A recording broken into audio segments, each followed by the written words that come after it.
Hello नमस्कार दोस्तों, निर्मल study 96 पर आप सबों का तहे दिल से स्वागत है।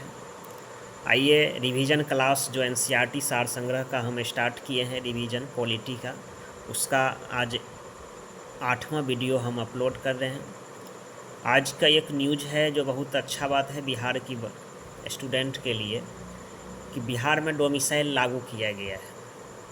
मुख्यमंत्री नीतीश कुमार ने अपने ट्वीट में ऐसा बोले हैं कि आगामी बहाली शिक्षक बहाली TRE 3 में TRE 4 में डोमिसाइल और 5 में भी लागू होगा। मतलब आगे शिक्षक बहाली में डोमिसाइल लागू किया जाएगा। बहुत अच्छा कदम है। आइए मिल के स्टार्ट करते हैं, कारा से मेहनत करते हैं और आगामी शिक्षक बहाली में और ढेर सारे बिहार की जो वैकेंसी है उसमें अपना स्थान पक्का कर सकें। आइए, आज का टॉपिक है उद्देशिका। संविधान की चैप्टर से जो हम पॉलिटी स्टार्ट किए हैं उसमें आज का चैप्टर है उद्देशिका। इससे पहले हम पढ़े थे 7वीं अनुसूची की प्रमुख विषय संघ सूची, राज सूची, समवर्ती सूची। आगे पढ़ते हैं उद्देशिका।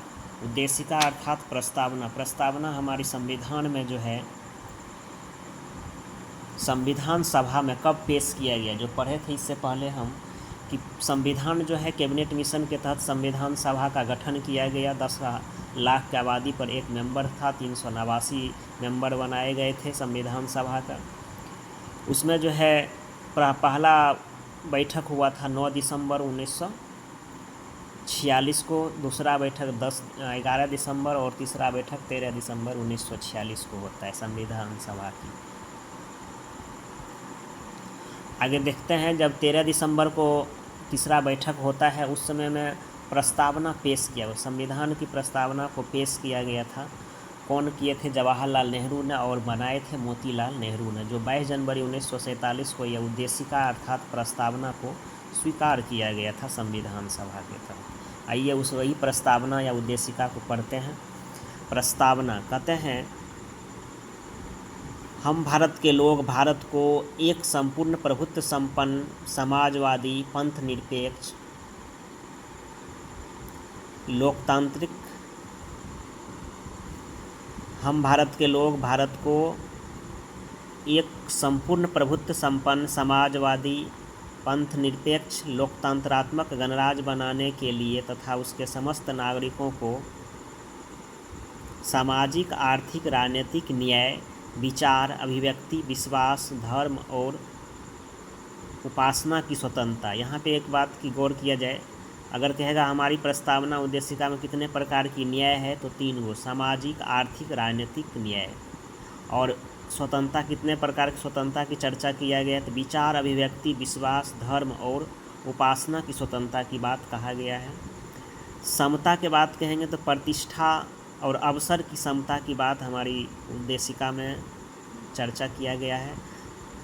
प्रतिष्ठा और अवसर की समता प्राप्त करने के लिए तथा उन सब में व्यक्ति की गरिमा और राष्ट्र की एकता और अखंडता को सुनिश्चित करने वाली बंधुता बढ़ाने के लिए दृढ़ संकल्प होकर अपनी इस संविधान सभा में आज तारीख 26 नवंबर 1949 ईस्वी को मिति मार्गशीर्ष शुक्ल सप्तमी संवत 2006 उस समय में विक्रम संवत के द्वारा जो एतत् द्वारा इस संविधान को अंगीकृत, ध्यान दिया जाए शब्द पे, अंगीकृत, अधिनियमित एवं आत्मसमर्पित करते हैं।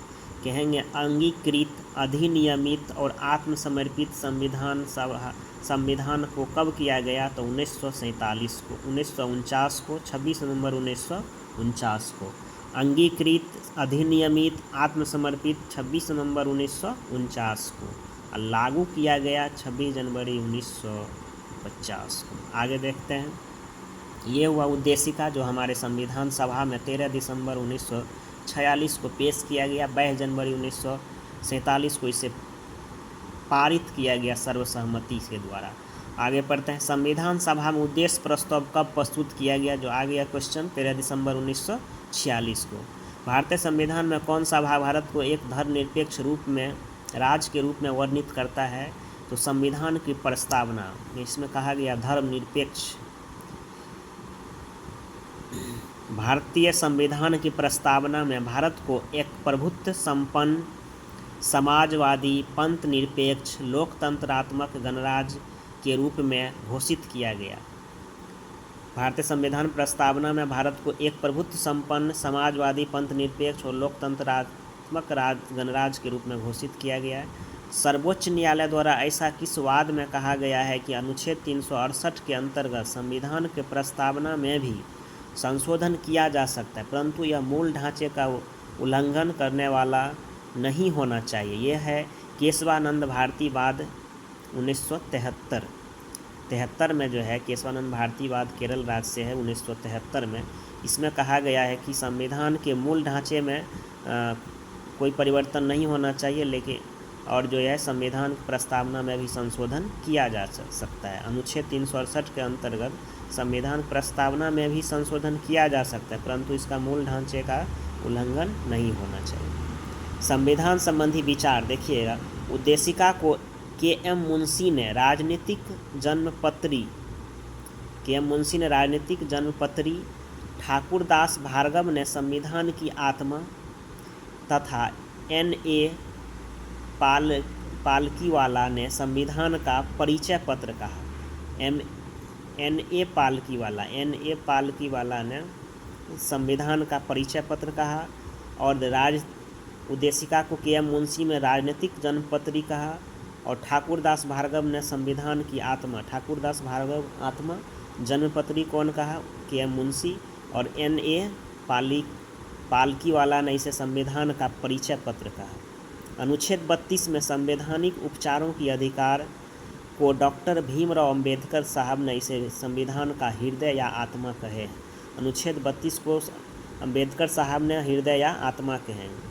सर अर्नेस्ट बारकर ने प्रस्तावना को संविधान का परिचय पत्र किया। प्रस्तावना को संविधान का परिचय पत्र कौन कहा है? बारकर ने, अर्नेस्ट बारकर ने परिचय पत्र। राजनीतिक जन्मपत्री कहा के.एम. मुंशी। संविधान की आत्मा ठाकुरदास भार्गव। N.A. पालकीवाला ने संविधान का परिचय पत्र भी कहा है। आगे देखिए, क्वेश्चन है आगे। भारत के संदर्भ में पंथ निरपेक्ष शब्द का सही भाव क्या है? भारत में राज्यों का कोई पंथ या धर्म नहीं होगा, मतलब भारत में किसी भी खास धर्म को कोई संरक्षण नहीं है, सभी धर्म एक समान है, मतलब कोई राज्य का कोई अपना धर्म नहीं है, भारत का कोई अपना धर्म। उद्देशिका में सम्मिलित सामाजिक, आर्थिक, राजनीतिक न्याय के तत्व किससे संबंधित है? तो 1917 के रूसी क्रांति, 1917 में जो रूसी क्रांति जैसे बोल्शेविक क्रांति, उसी संबंधित है सामाजिक, आर्थिक और राजनीतिक न्याय। उच्चतम न्यायालय ने किस वाद में यह धारणा प्रस्तुत किया है कि उद्देशिका संविधान का अभिन्न अंग है? यह है S.R. बॉम्बई बनाम union of India. S.R. Bommai बनाम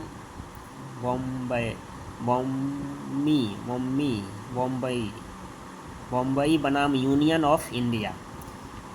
इसमें कहा गया उद्देशिका संविधान का अभिन्न अंग है। सभी व्यक्ति पूर्णतः और समान रूप से मानव है, यह सिद्धांत कहलाता है सार्वभौमिकता का सिद्धांत। सभी व्यक्ति पूर्णतः और समान रूप से मानव है, यह क्या सिद्धांत है? सार्वभौमिकता का सिद्धांत। भारत के में लौकिक सार्वभौमिकता है, क्योंकि संविधान की प्रस्तावना आरंभ होती है कहाँ से? हम भारत के लोग, we the people of India शब्द से, we the people of India शब्द से, क्योंकि भारत में जो है लौकिक सार्वभौमिकता है, मतलब जनता ही मालिक होता है। संविधान का जो में ये चर्चा है कि जनता ही मालिक है, जनता ही किसी को बनाएगा और हटाएगा। तो भारत में लौकिक सार्वभौमिकता है, क्योंकि संविधान प्रस्तावना आरंभ ही होता है हम भारत के लोग शब्द से। लोक कल्याण शब्द भारत के संविधान के उद्देशिका में नहीं है, बल्कि यह राज्य के नीति निदेशक तत्व का भाग है। लोक कल्याण का जो कहाँ चर्चा है? राज्य के नीति निदेशक तत्व में भाग 4 में 36 से 51 में कहा गया है कि राज्य के विकास, मतलब कि राज्य अपने अनुसार अपने क्षेत्र का विकास करेगा, लोक कल्याण करेगा।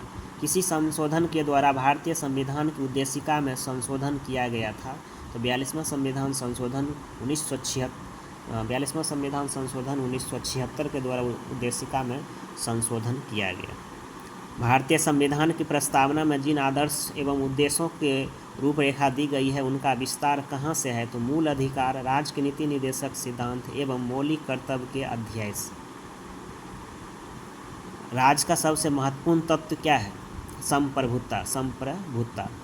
सामाजिक अखंडता तथा पंथ निरपेक्ष शब्द संविधान की प्रस्तावना में किस संशोधन द्वारा सम्मिलित किया? 42वां संशोधन द्वारा 1976 में 3 शब्द जोड़ा है, सामाजिक अखंडता और पंथ निरपेक्ष।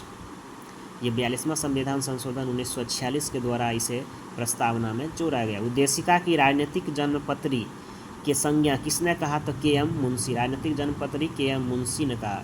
प्रस्तावना संविधान का अंग नहीं है, उच्चतम न्यायालय ने यह मत किस वाद में व्यक्त किया था? तो केस बेरूबारी संघ मामले में बोला गया कि प्रस्तावना संविधान का अंग नहीं है, वर्ष 1960 में। संविधान निर्माण में महत्वपूर्ण भूमिका निभाने वाले संविधान सभा के सदस्य पर अल्लादी कृष्ण स्वामी अय्यर के अनुसार संविधान की प्रस्तावना हमारे दीर्घकालिक सपनों का विचार है। ये कौन बोले थे? सर अल्लादी कृष्ण स्वामी अय्यर ने कि संविधान प्रस्तावना हमारे दीर्घकालिक सपनों का विचार है। प्रस्तावना संविधान का अंग नहीं है, बेरूबारी संघ मामले में 1960 में ऐसा बात बोला गया था। आगे आइए, अंतिम एक क्वेश्चन है। गोलकनाथ बनाम पंजाब राज्य के मामले में न्यायमूर्ति एम हिदायतुल्ला ने उद्देशिका को संविधान की मूल आत्मा कहा है। तो गोलकनाथ बनाम जो है केस है पंजाब राज्य के मामले में, इसमें एम हिदायतुल्ला ने बोले थे संविधान की मूल आत्मा है कौन? प्रस्तावना। इस तरह से प्रस्तावना की यह टॉपिक आज ख़त्म हुआ। आप लोग को अच्छा लगे लाइक शेयर सब्सक्राइब जरूर करें, बेल घंटी को ज़रूर दबा लें जो अगला नोटिफिकेशन आपको मिल सके। थैंक यू, धन्यवाद।